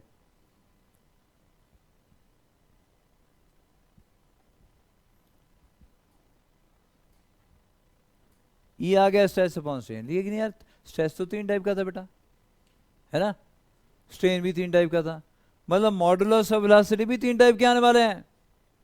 3 थे ना दोनों. स्ट्रेस भी 3 टाइप का, स्ट्रेन भी 3 टाइप का. तो 3 ही टाइप के आएंगे मॉडुलस ऑफ वेलोसिटी भी. चलो आगे. वो 3 टाइप के मॉडुलस ऑफ वेलोसिटी कौन कौन से? वो है पहला यंग्स मॉडुलस ऑफ वेलोसिटी, दूसरा bulk modulus of velocity, B से रिप्रेजेंट करेंगे, तीसरा मॉडुलस ऑफ रिजिडिटी. ये यंग्स मॉडुलस ऑफ वेलोसिटी क्या आएगा बेटा? Normal stress divide by longitudinal strain. Normal में कौन सा? लॉन्गिट्यूडनल स्ट्रेस ही आएगा. टेंसाइल स्ट्रेस होगा या कंप्रेसिव स्ट्रेस होगा. तो पहला Young's modulus of velocity Y से रिप्रेजेंट करते हैं क्या? Normal stress divide by longitudinal strain. मुझे ये बताओ कि स्ट्रेस का डायमेंशन फॉर्मूला क्या आएगा? न्यूटन पर मीटर स्क्वायर है ना बेटा. और स्ट्रेन का तो डायमेंशनलेस है. तो इसका मतलब y का ऐसा यूनिट भी वही आएगा जो स्ट्रेस का है, क्योंकि स्ट्रेन का तो कोई यूनिट होता नहीं. जो स्ट्रेस का है वही y का हमारे पास क्या ऐसा यूनिट आएगा. डायमेंशन फॉर्मूला भी वही आएगा जो स्ट्रेस का है, क्योंकि स्ट्रेन के तो डायमेंशन होते ही नहीं है. तो फिर बल्क मॉडुलस ऑफ वेलोसिटी क्या आएगा? कौन सा स्ट्रेस? Normal stress. लेकिन नॉर्मल में कौन सा बेटा? हाइड्रोलिक स्ट्रेस या बल्क स्ट्रेस. क्यों? नीचे कौन है? बल्क स्ट्रेन या फिर वॉल्यूमेट्रिक स्ट्रेन, है ना. और क्या बोलते हैं बल्क स्ट्रेन को बेटा? वॉल्यूमेट्रिक स्ट्रेन या हाइड्रोलिक स्ट्रेन ऐसा भी बोलते हैं. तो ये कौन सा है? बल्क स्ट्रेन या फिर वॉल्यूमेट्रिक स्ट्रेन. और वॉल्यूम में जब चेंज होता है तो कौन सा स्ट्रेस है? हाइड्रोलिक स्ट्रेस या बल्क स्ट्रेस या वॉल्यूमेट्रिक स्ट्रेस, है ना बेटा. तो नॉर्मल स्ट्रेस है, लेकिन कौन सा? हाइड्रोलिक स्ट्रेस डिवाइड बाय या फिर bulk stress divide by A. Normal stress इसलिए बोलता क्योंकि यहाँ भी force normal to the area act करती है, लेकिन इस नॉर्मल स्ट्रेस में कौन सा आएगा बेटा? हाइड्रोलिक स्ट्रेस या फिर बल्क स्ट्रेस ऐसा बोलोगे, जो कि वॉल्यूम में चेंज कॉज कर रहा है. और तीसरा shear stress upon shear strain. 3 type का स्ट्रेस था, 3 ही टाइप का स्ट्रेन था, 3 टाइप के मॉडुलस ऑफ वेलोसिटी आ गए. यंग्स मॉडुलस, बल्क मॉडुलस और मॉडुलस। बारी बारी से डिटेल में चलते हैं जी। पहले यंग्स मॉडुलस, फिर बल्क मॉडुलस और फिर मॉडुलस ऑफ रिजिडिटी। उसको स्ट्रेस बोलेंगे बेटा। और जब वॉल्यूम में चेंज हो ना तो प्रेशर भी बोल सकते हो। सिर्फ एक केस में, जब वॉल्यूम में चेंज हो ना तो आप स्ट्रेस को प्रेशर बोल सकते हो, लेकिन लेंथ में जब चेंज हो रहा है तो स्ट्रेस को प्रेशर नहीं बोल सकते। शेप में चेंज हो रहा है तो स्ट्रेस को प्रेशर नहीं बोल सकते, लेकिन अगर स्ट्रेस वॉल्यूम में चेंज कॉज कर रहा है तो उसको प्रेशर बोल सकते हो। मतलब बल्क मॉडुलस वाले केस में आप प्रेशर बोल सकते हो। टेंसर क्या होती है बेटा? जिसके पास, जो कभी लगता है कि स्केलर है, कभी लगता है वेक्टर है, कभी लगता है डायरेक्शन है यार, normal to the force, normal to the area act कर रही है, क्या रिस्क कह रहा हूँ, लेकिन वो टेंजेंट का रॉन्ग भी आ जाती है, कोई फिक्स डायरेक्शन नहीं है ना।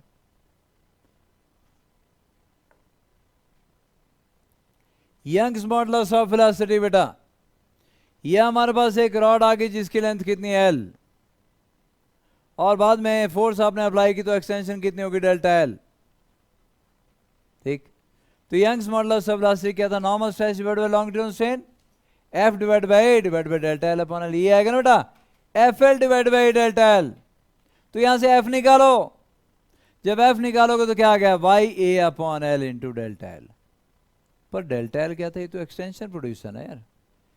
Y constant, A constant, L भी कांस्टेंट। क्यों?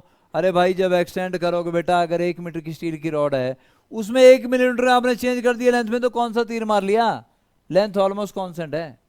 स्टील में, आयरन में, कॉपर में अगर आप लेंथ में चेंज करोगे ना बेटा, 1 मीटर में मुश्किल से 1 मिलीमीटर का कर पाओगे, बहुत सारी फोर्स लगाने के बाद। लेंथ ऑलमोस्ट कांस्टेंट है। तो अगर आपका Y कांस्टेंट है, A कांस्टेंट है, L कांस्टेंट है, तो फिर क्या बोलोगे? F equal to K delta L या F इक्वल टू KY। वो rod is behaving like a spring, it is obeying the same law as was obeyed by spring, F equal to KY। Rod भी तो वही behave कर रही है, बस rod का स्प्रिंग कांस्टेंट कितना आया? YA upon L। That is the rod behave like a spring with spring constant K is equal to YA upon L। और आपने देख लिया, मैंने आपको वर्क पर एनर्जी में बताया था कि स्प्रिंग का spring constant inversely proportional to length of the spring होता है। बताया था कि काट दोगे स्प्रिंग को तो उसका K चेंज हो जाता है। ये है K, क्या आ गया? ये YA अपॉन L। लेंथ बड़ी हो जाएगी तो K छोटा हो जाएगा, और लेंथ छोटी होगी तो K बड़ा होगा। Yes, spring constant of a spring also that depend upon length, it is inversely proportional to length. Length बढ़ाओगे तो K कम हो जाएगा, लेंथ कम करोगे तो K बढ़ जाएगा।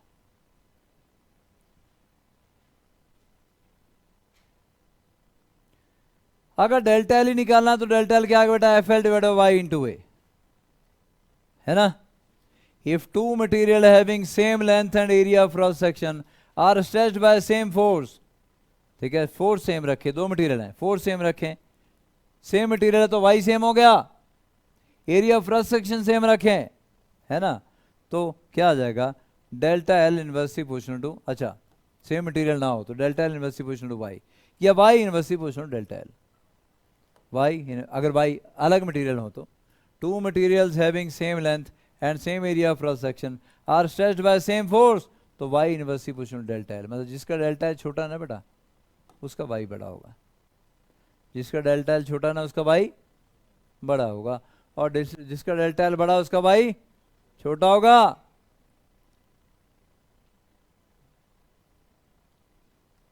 जिसका यंग्स मॉडुलस बड़ा वो ज्यादा इलास्टिक है, जिसका यंग्स मॉडुलस छोटा वो कम इलास्टिक है।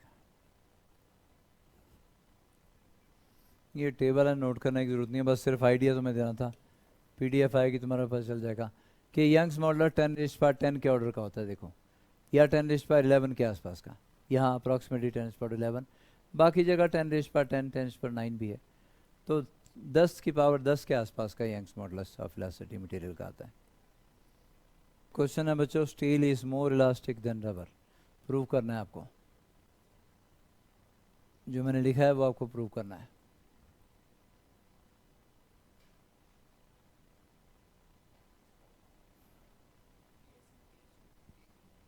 Steel is more elastic than rubber, जिसका Y बड़ा उसका वो ज्यादा इलास्टिक हुआ।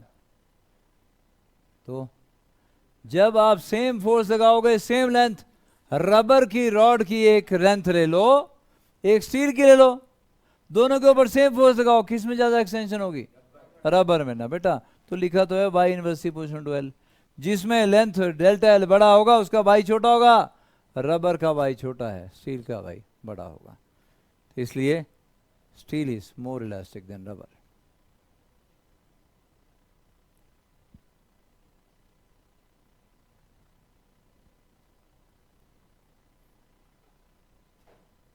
है ना बेटा?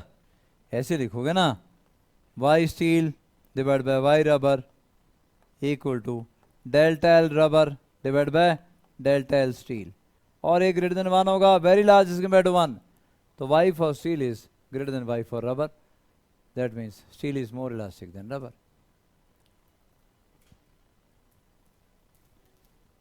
अब आपने देखा कि स्टील जो है वो रबर की तरह बिहेव स्टील जो है वो स्प्रिंग की तरह बिहेव करने लगी, और रॉड किसी भी मटेरियल की क्यों ना हो, rod start behaving like spring, और रॉड का स्प्रिंग कांस्टेंट क्या आ गया? वाई ए अपॉन एल के बराबर आ गया।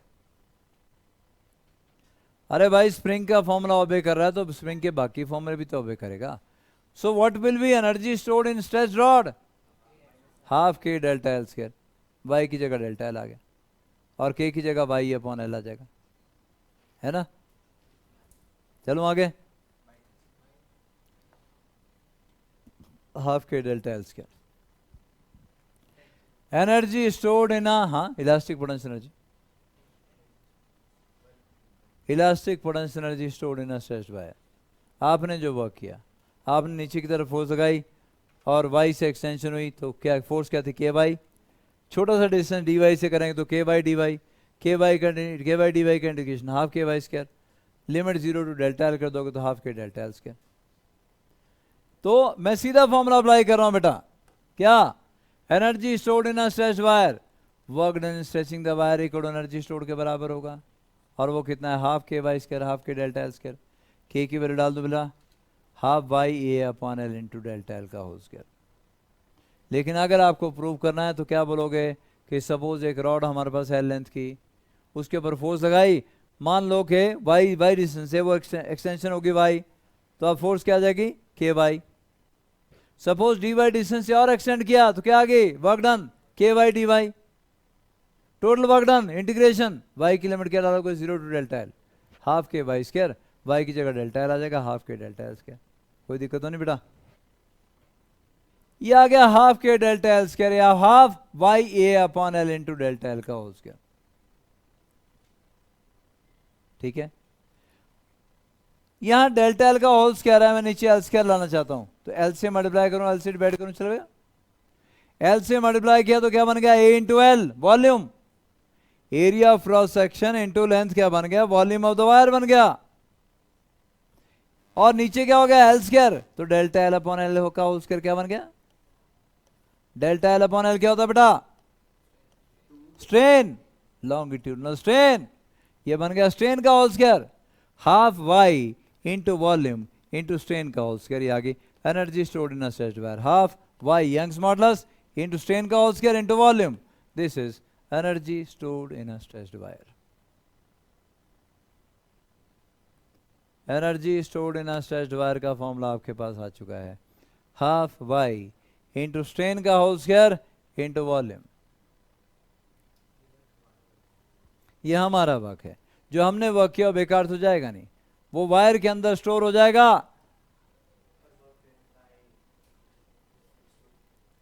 वो अलग आएगा बेटा, वो ऑपोजिट डायरेक्शन में होगा, वो नेगेटिव आएगा, फोर्स नेगेटिव होगी।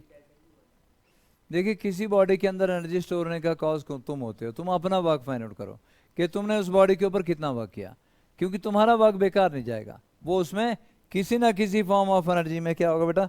स्टोर हो जाएगा, है ना? तो आपका अपना वर्क आपको फाइंड आउट करना है, और वो उसमें एनर्जी की फॉर्म में स्टोर हो चुका है। हाँ, वो change in gravitational potential energy, elastic potential energy, change in elastic potential energy. अब y क्या होता है बेटा? Stress upon strain. तो जब y की वैल्यू यहां डालेंगे स्ट्रेस अपॉन स्ट्रेन, तो एक स्ट्रेन कैंसिल हो जाएगा, तो ये फॉर्मूला तैयार हो गया बेटा, half stress into strain into volume. और स्ट्रेन क्या होता है, स्ट्रेन हो जाएगा स्ट्रेस अपॉन वाई, सब्स्टिट्यूट करो, stress square upon Y square, एक वाई कैंसिल, ये फॉर्मूला बन जाएगा बेटा half stress square upon Y into volume. ये सारे फॉर्मूले हैं energy stored in a stretched wire के। किसी वायर को स्ट्रेच करोगे तो वो स्प्रिंग की तरह बिहेव करती है और स्प्रिंग के तरीके से ही उसमें एनर्जी स्टोर हो जाएगी।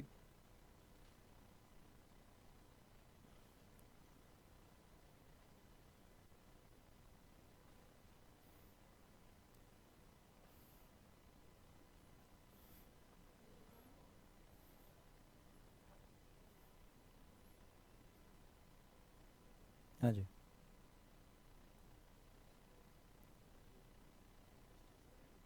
स्ट्रेन क्या है बेटा, स्ट्रेस अपॉन वाई ना, यहाँ डाल, स्ट्रेन का स्क्वायर क्या बन जाएगा, स्ट्रेस का होल स्क्वायर अपॉन वाई का होल स्क्वायर, है ना। ये क्या था, हाफ वाई, एक वाई कैंसिल हो गया, तो क्या बना, half stress square upon Y into volume, half stress square upon Y into volume. अपने आप डाल के देखना बेटा, फिर लगता है पता, वैल्यू डाल। ये याद रखिएगा Y inverse proportional delta L, जिसका वाई बड़ा होगा ना, है ना, उसमें लेंथ में चेंज कम आएगा। Metals have higher value of Young's modulus, किसी भी मेटल की जो वाई यंग्स मॉडुलस की वैल्यू ज़्यादा होती है as compare to alloys. Elastomer बताता हूँ थोड़ी देर में क्या होते हैं alloys. A material with large value of Young's modulus require large force to produce small change in length, है ना, तो लेंथ में चेंज कम आएगा, जिसका वाई ज़्यादा होगा सेम फोर्स के लिए लेंथ में उसमें चेंज कम आएगा। तो अगर कोई बोले कि जी एक हमारे पास मेटल है और एक अलॉय है, तो आप बताइए कि सेम फोर्स अप्लाई की किस में लेंथ में चेंज ज़्यादा आएगा, अलॉय में चेंज ज़्यादा आएगा क्योंकि उसका वाई कम है।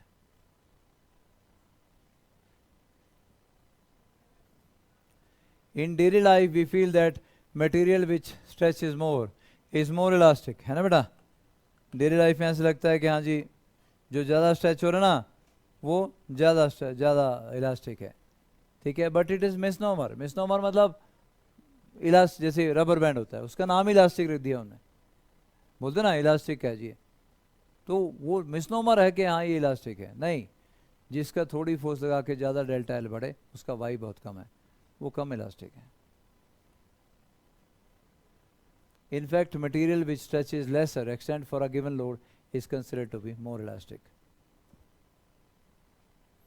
तो साइंटिफिक टर्म में इलास्टिक उसको बोलते हैं कि थोड़ी सी फोर्स लगाने के बाद बहुत ज़्यादा फोर्स लगाने के बाद भी अगर उसमें डेल्टा एल नहीं बढ़ रहा है वो ज़्यादा इलास्टिक है, और थोड़ी सी फोर्स लगाने के बाद किसी में डेल्टा एल अगर लार्ज है वो कम इलास्टिक है।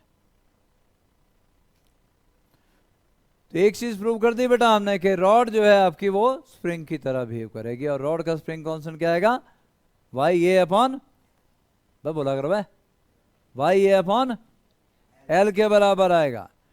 तो दुनिया में कोई भी रॉड होगी, स्टील की होगी, आयरन की होगी, कॉपर की होगी, वो स्प्रिंग की तरह बिहेव करेगी, मतलब उसको स्ट्रेच करोगे तो स्प्रिंग की तरह वो स्ट्रेच भी होगी, फोर्स हटाओगे तो अपनी ओरिजिनल लेंथ रिगेन भी कर लेगी, कंप्रेस करोगे तो कंप्रेस भी हो जाएगी, लेकिन उस फोर्स रिमूव करने के बाद अपनी ओरिजिनल लेंथ फिर रिगेन करेगी, और उसका के कितना आएगा, वाई ए अपॉन एल के बराबर आएगा।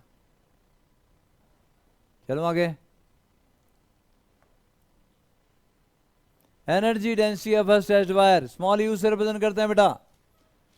एनर्जी डेंसिटी होती क्या है, energy stored per unit volume is known as energy density, मतलब energy divide by volume. Wire है कोई तो उसकी एनर्जी डेंसिटी अगर फाइंड आउट करनी है तो एनर्जी डिवाइड बाय उसका volume, area cross section into length, area pi R square, अच्छा यार छोटा ही है कुछ तो होगा ना, पाई आर स्क्वायर, सिलेंड्रिकल शेप में वायर होगी ना बेटा ऐसी, तो उसका रेडियस कम ही सही, पाई आर स्क्वायर कुछ तो होगा, इनटू एल वॉल्यूम बन गया। तो energy stored per unit volume is known as energy density.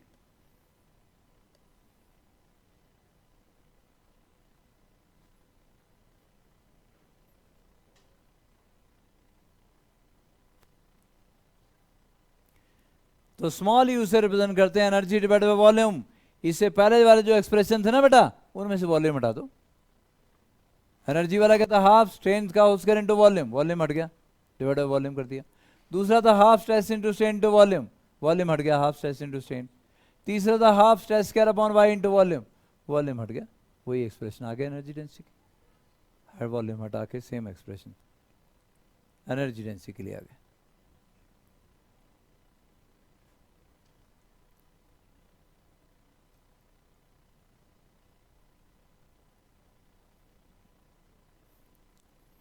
क्या हो गया भाई चतरी, बिस्तरा बुस्तरा मंगाए थे बेटा, आराम सो जाए हैं तो।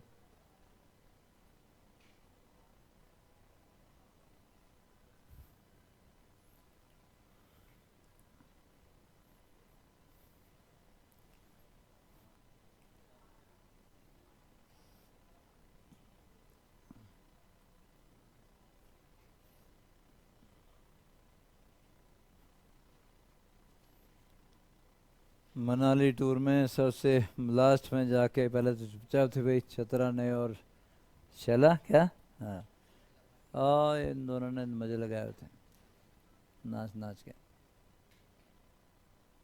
पूरे एक्शन के साथ।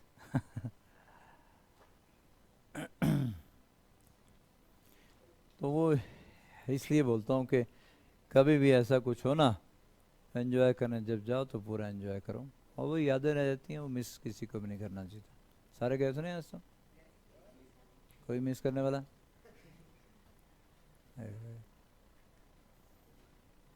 कहीं यहाँ की बात है, आगे भी कहीं प्रोफेशनल कॉलेज में जाओ कोई मौका मिले तो ये चीज़ें मिस नहीं करनी होती, वो हमेशा के लिए एक यादगार मेमोरी तुम्हारे लिए दिमाग में रह जाती है, ज़रूरी भी है। थोड़ा लीक से हट के, रूटीन से हट के कुछ करने का मौका मिले तो ज़रूर करो।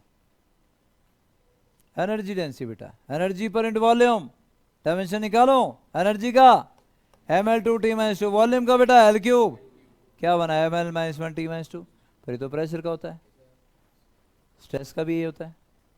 तो एनर्जी डेंसिटी और कुछ नहीं होती है, ये प्रेशर के डायमेंशन इसके होते हैं या स्ट्रेस के डायमेंशन इसके होते हैं। एनर्जी डेंसिटी के डायमेंशन किसके आए बेटा, प्रेशर के या स्ट्रेस के डायमेंशन आए। ये क्वेश्चन बहुत बार आया है कि जो प्रेशर के डायमेंशन है वो और कौन सी फिजिकल क्वांटिटी है जो कि सेम होते हैं एनर्जी डेंसिटी साथ में, उसका आंसर होता है। या ऐसा बोलता है कि एनर्जी डेंसिटी के जो डायमेंशन है वो और किसके डायमेंशन के बराबर होंगे, प्रेशर के। जैसे +2 में आप जाओगे तो वहाँ पर energy density of electric field निकालोगे तो एक्चुअली वो प्रेशर ही होता है, pressure exerted by electric field. Energy density of magnetic field निकालोगे तो pressure exerted by magnetic field. चलो भाई, हमने प्रूव कर दिया कि कोई रॉड अगर हमारे पास है तो वो स्प्रिंग की तरह बिहेव करेगी और उसका स्प्रिंग कांस्टेंट के बराबर होता है। Increment in length of the wire बेटा, डेल्टा एल अभी कर दिया हमने, थोड़ी देर पहले किया था कि F L upon A into Y. If F and Y are same, मतलब फोर्स सेम रखी, मटेरियल भी सेम है, तो डेल्टा एल किसका ज्यादा होगा, जिसका एल बाई ए बड़ा होगा। एरिया क्या, पाई आर स्क्वायर, तो delta L directly proportional to L by pi R square. Pi constant, delta L directly proportional to L by R square. ये भी क्वेश्चन तुम्हारी असाइनमेंट में हो सकता है बेटा, हो कि आपको क्या करना पड़े कि आपसे पूछे यार डेल्टा एल किसका बड़ा होगा, डेल्टा एल किसका बड़ा होगा, सेम फोर्स लगाई, सेम मटेरियल है, लेंथ लेकिन अलग है, रेडियस भी अलग है वायर के, तो delta L directly proportional to क्या होगा बेटा, एल बाय आर स्क्वायर। कब, if F and Y are same, तो extension in length is directly proportional to L by R square के बराबर होगी। न्यूमेरिकल के काम आएगा बेटा, न्यूमेरिकल के लिए नोट कर लें आप कि अगर एफ और वाई सेम है, मतलब मटेरियल भी सेम है और फोर्स भी सेम लगाई, लेंथ अलग है, रेडियस अलग है, तो एक्सटेंशन प्रोड्यूस या compression produce in the wire is directly proportional to L by R square. ये नोट करना कि if F and Y are same then delta L is directly proportional to L by R square. ये numerical के काम आएगा, तुम्हारे numerical solve करने में काम आएगा।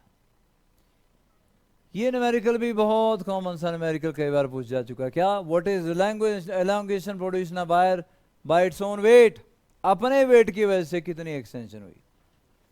अब बेटा अपने ही वेट की वजह से जो एक्सटेंशन होगी, ठीक है जी, तो आप क्या यूज करोगे बोलो, वाई ये होता है तो डेल्टा एल क्या है, एफ एल अपॉन वाई है, तो डेल्टा एल क्या लिखूं, M G into L, M G तो वही है, वाई वही है, एरिया क्रॉस सेक्शन वही है, फर्क किसमें पड़ेगा? क्यों? क्योंकि वेट ऐड करता है सेंटर ऑफ मास से, और जहां से वेट ऐड करेगा उसके ऊपर वाली लेंथ में ही वो चेंज कॉज करेगा। एल की जगह क्या यूज करना है आपने? L/2। बस ये इसमें ही इंपॉर्टेंट पार्ट था। तो अगर कोई पूछे कि what is extension produce in a wire due to its own weight, तो वेट तो आ जाएगा बेटा, डेंसिटी इनटू वॉल्यूम निकालोगे, वायर का पूरा वॉल्यूम आएगा तो। लेकिन जब लेंथ का यूज करना है तो लेंथ में पूरी लेंथ नहीं यूज करनी है, आधी करनी है। क्यों? क्योंकि वेट ऐड करता है सेंटर ऑफ मास से, और जहां से वेट ऐड करेगा या फोर्स ऐड करेगी उससे ऊपर वाली लेंथ में एक्सटेंशन होती है, नीचे नहीं होती। जैसे रस्सी है, ऊपर से छत से लटकी हुई रस्सी है ना बेटा, और तुम यहाँ जैसे नीचे भी रस्सी, लेकिन तुम यहाँ से लटके तो नीचे वाली तो स्लैग पड़ी है, तो ढीली पड़ी हुई है, ऊपर वाली स्ट्रिंग को ही फर्क पड़ेगा, नीचे वाली स्ट्रिंग को नहीं फर्क पड़ेगा कोई नहीं। तो mg से ऊपर वाली जो लेंथ है सिर्फ उसी में आपकी एक्सटेंशन होने वाली है, ये याद रखें। तो mg/y इंटू ए इंटू L/2, ये आपका आंसर तैयार हो गया जी। हम कर रहे हैं जी यंग्स मॉडुलस, और हमारे पास 3 मॉडुलस है अभी करने को। बल्क मॉडुलस भी है, मॉडुलस ऑफ रिजिडिटी भी है।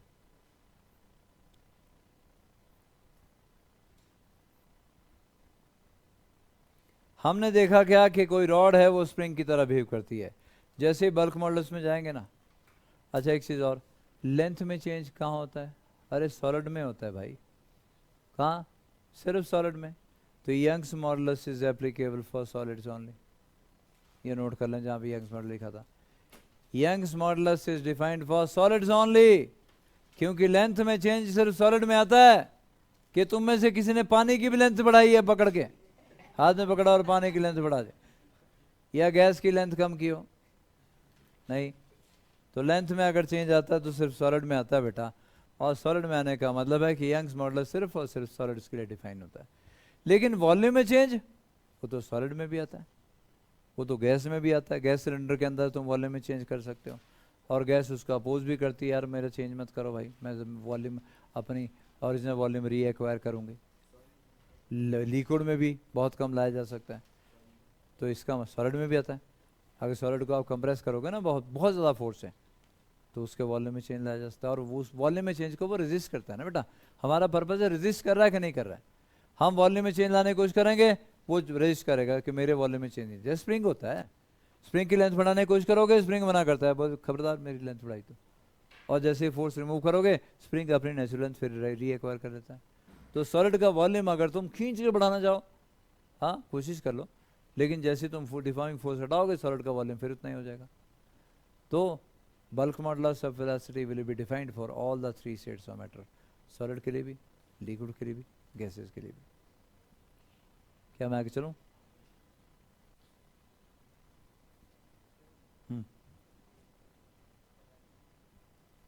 लाइट नहीं छोड़नी, मत छोड़ लाइट।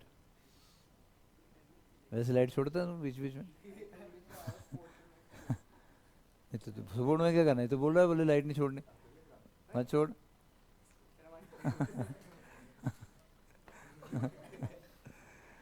अच्छा लाइट भी छोड़ता है बीच बीच में? अबे यार बीच बीच में लाइट छोड़ता है भाई? अभी नहीं, अभी तो बोला वो लाइट नहीं छोड़नी। मैंने कहा बोला तेरे को लाइट छोड़ने को, मैं छोड़। हैं क्या जुगनू टाइप है?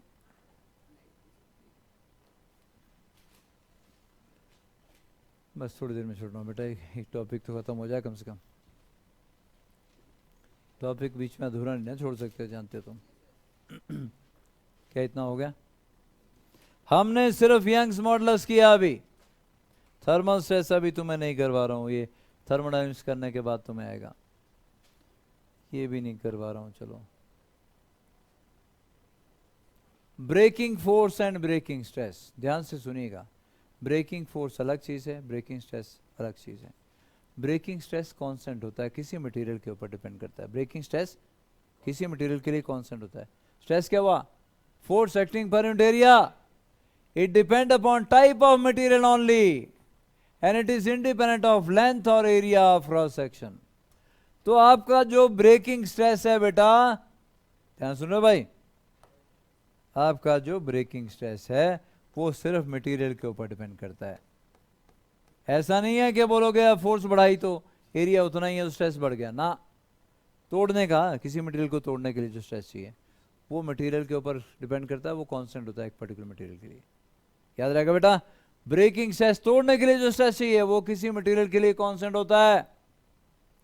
ऐसा नहीं है कि तुम बोलो यार एरिया कम कर दो उसका और जो है स्ट्रेस जो है वो बढ़ जाएगा या कम हो जाएगा ना। एरिया कम करोगे तो फोर्स भी कम हो जाएगी, एरिया बढ़ाओगे तो फोर्स भी बढ़ जाएगी, स्ट्रेस लेकिन कांस्टेंट है। तो कीप इन माइंड क्या, it depend upon type of material only and it is independent of length और area of cross section of the material. लेकिन ब्रेकिंग फोर्स हाँ वो चेंज होती है भाई, एरिया बढ़ाओगे तो फोर्स बढ़ जाएगी, एरिया कम करोगे तो फोर्स कम हो जाएगी। Of a material depend upon area of cross section, क्यों? क्योंकि एफ अपॉन ए कांस्टेंट है बच्चों, है ना। तो अगर एरिया बढ़ाओगे तो फोर्स बढ़ जाएगी, एरिया कम रखोगे तो फोर्स भी कम हो जाएगी। तो ध्यान से पढ़ना है क्वेश्चन। वो ब्रेकिंग फोर्स की बात कर रहा है क्वेश्चन में कि ब्रेकिंग स्ट्रेस की बात कर रहा है। ब्रेकिंग स्ट्रेस कांस्टेंट होता है, ठीक है, एफ बाई ए के बराबर है। लेकिन breaking force stress into area, stress constant, breaking force is directly proportional to area. Area बढ़ा तो फोर्स भी बढ़ी, एरिया छोटा तो फोर्स भी छोटी।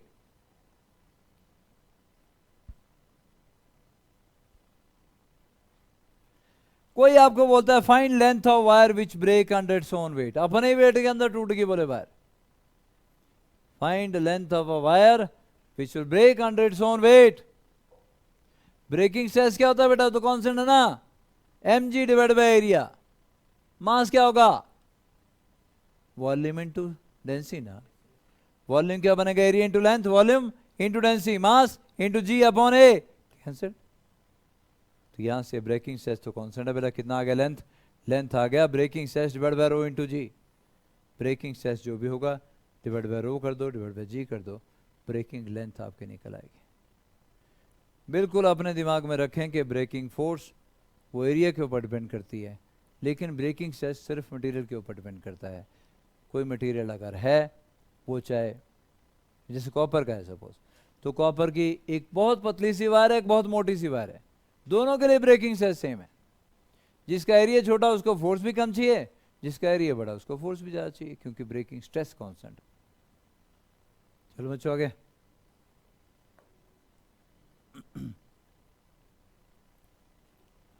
एक क्वेश्चन लिख लो, structural steel rod has a radius of 10 millimetre and length of 1 metre, 100 kilonewton force stretches it along its length.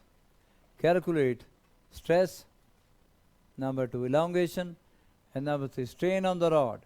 Young's modulus आपको दिया है।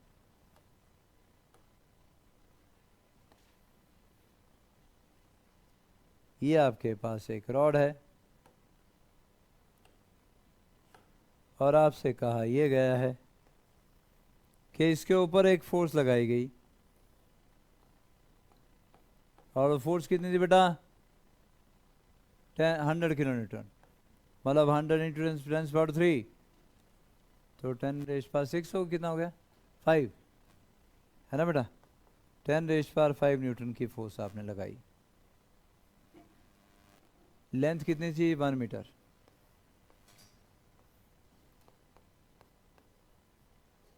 इसका रेडियस भी आपको दिया हुआ है 1 मिलीमीटर। और तो और इसका यंग्स मॉडुलस भी आपको दिया हुआ है, कितना बेटा, 2 इंटू 10⁻11 न्यूटन पर मीटर स्क्वायर।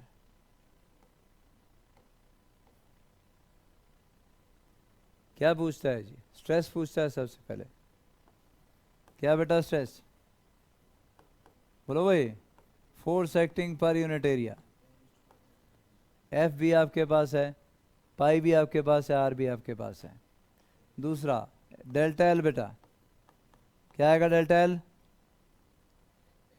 हाँ F L upon Y into A. F भी है, लेंथ भी है, वाई भी है, एरिया भी है।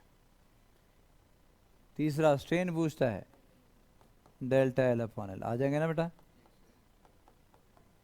एनसीईआरटी की प्रॉब्लम है बेटा।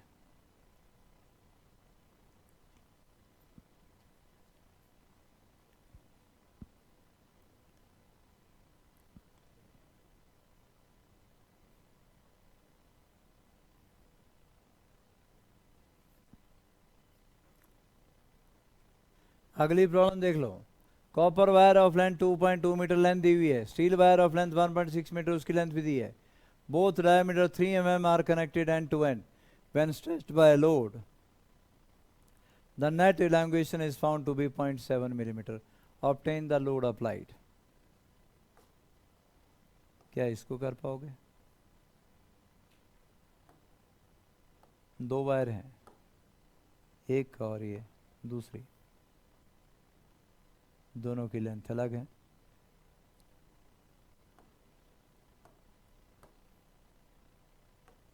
इसकी लेंथ है L1 और इसकी लेंथ L2। कुछ लोड अप्लाई किया हमने F, पहले में भी स्ट्रेचिंग हुई और दूसरे में भी स्ट्रेचिंग हुई।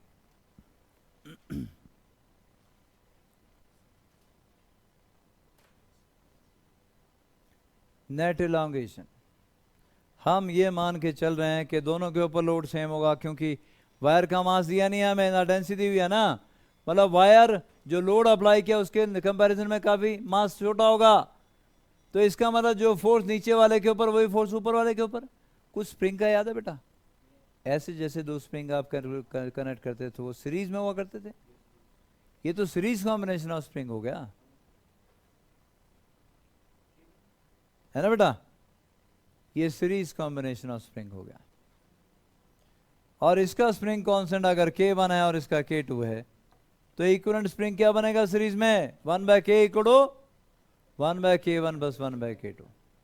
एक ही रॉड बन जाएगी, एक ही स्प्रिंग बन जाएगा।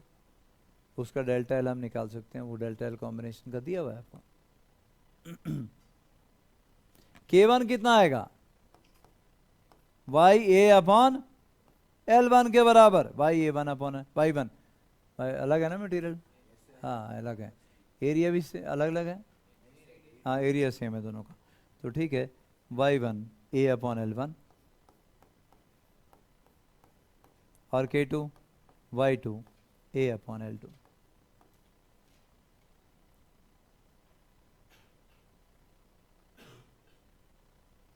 फोर्स दोनों के ऊपर सेम, तो पहले के लिए क्या आएगा? F equal to K1 L delta L1, और दूसरे के लिए बेटा K2 डेल्टा L2।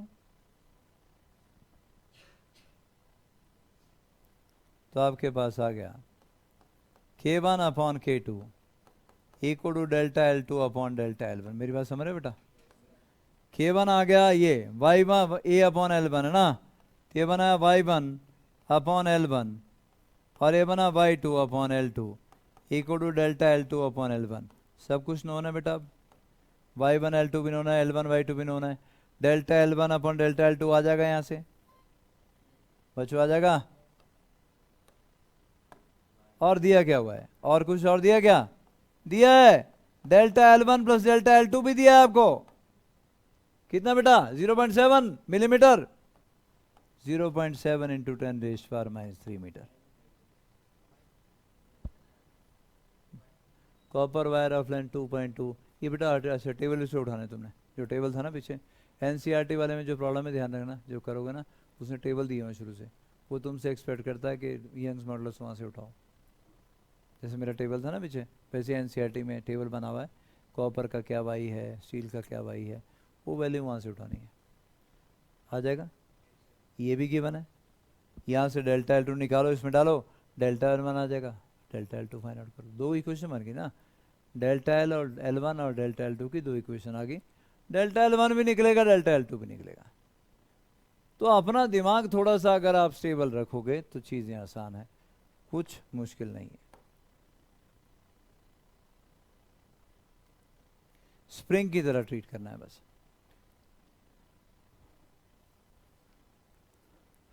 तो आज आपने क्या सीखा कि कोई रॉड अगर आपके पास है तो वो स्प्रिंग की तरह बिहेव करती है, और उसका स्प्रिंग कांस्टेंट क्या होता है? YA upon L। उसकी एनर्जी क्या होगी? Half K delta L square. Young's modulus of velocity में हमने सीखा कि सॉलिड के ऊपर ही अप्लाई होगा, और कोई भी रॉड अगर आपको दिखेगी तो उसको आप स्प्रिंग मान के चलोगे, उसका स्प्रिंग कांस्टेंट होगा YA upon L। Bulk modulus जब करूंगा तो मैं प्रूव करूंगा कि दुनिया की कोई गैस हो, कोई लिक्विड हो, कोई सॉलिड हो, वॉल्यूम में चेंज आ रहा है तो वो स्प्रिंग है। और उसका स्प्रिंग कांस्टेंट निकालेंगे, है ना, और याद रखेंगे क्योंकि आगे चीज़ें यूज़ करनी है मैंने। चलो आगे, चलिए फिजिक्स ऑफ बोन कंप्रेशन लिखना कुछ नहीं है आपने इसमें। ये सर्कस वाले लोग ये काम कर रहे होते हैं। ये नीचे देखो एक बंदा लेटा हुआ है, 50 किलो ये है, 50 किलो है, 100 किलो का वेट सिर्फ इतनी दो चीज़ों पे। रॉड ही है भी एक टाइप की, एक एरिया एक रस खींचना आ गया, टांग को रॉड मान के चलो, तो दो छोटी छोटी रॉड के ऊपर 100 किलो का वेट संभाल के बैठा है ना। तो अब होगा क्या, फोर्स एक्टिंग पर इंटू एरिया 100 किलो का वेट है, इन दो के ऊपर है, बेचे को फैला हुआ इधर को है, लेकिन 50-50 किलो तो है ना बेटा दोनों, 100 किलो का वेट इसके ऊपर ऐड कर रहा है। Force acting per unit area निकालेंगे, वो स्ट्रेस आएगा, और वहाँ से स्ट्रेन निकाल सकते हैं कितना प्रोड्यूस होगा।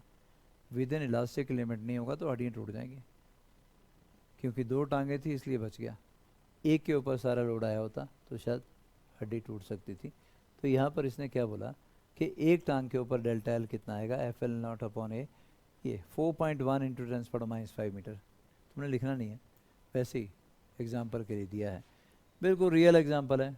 उसका वेट ही उसने माना है मेरे ख्याल से, कितना माना कंबाइंड 1080 न्यूटन, 108 किलो माना है, मतलब जितना था सर्कस के टाइम में।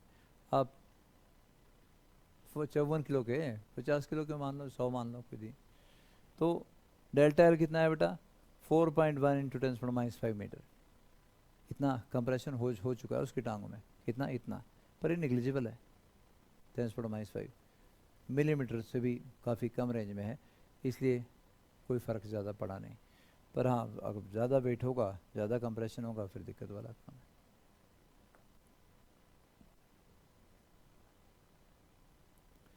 चलो ये करते हैं फिर नेक्स्ट टाइम हम लोग, तुम्हारा कल पेपर भी है, वैसे करवाना तो मैं आज ही चाह रहा था, पर मैं सबसे अब आपको बता दूं कि जब बल्क मॉडल्स करेंगे ना, तो आपको ये चीज़ क्लियर हो जाएगी कि हमारी दुनिया में स्प्रिंग के सिवा कोई कुछ है नहीं है। मतलब आप एक दूसरे को स्प्रिंग बोल सकते हो, कोई चक्कर नहीं है, क्योंकि हमारे सराउंडिंग में चाहे सॉलिड है, चाहे लिक्विड है, चाहे गैस, जो इमेजिन करना करो वो स्प्रिंग है।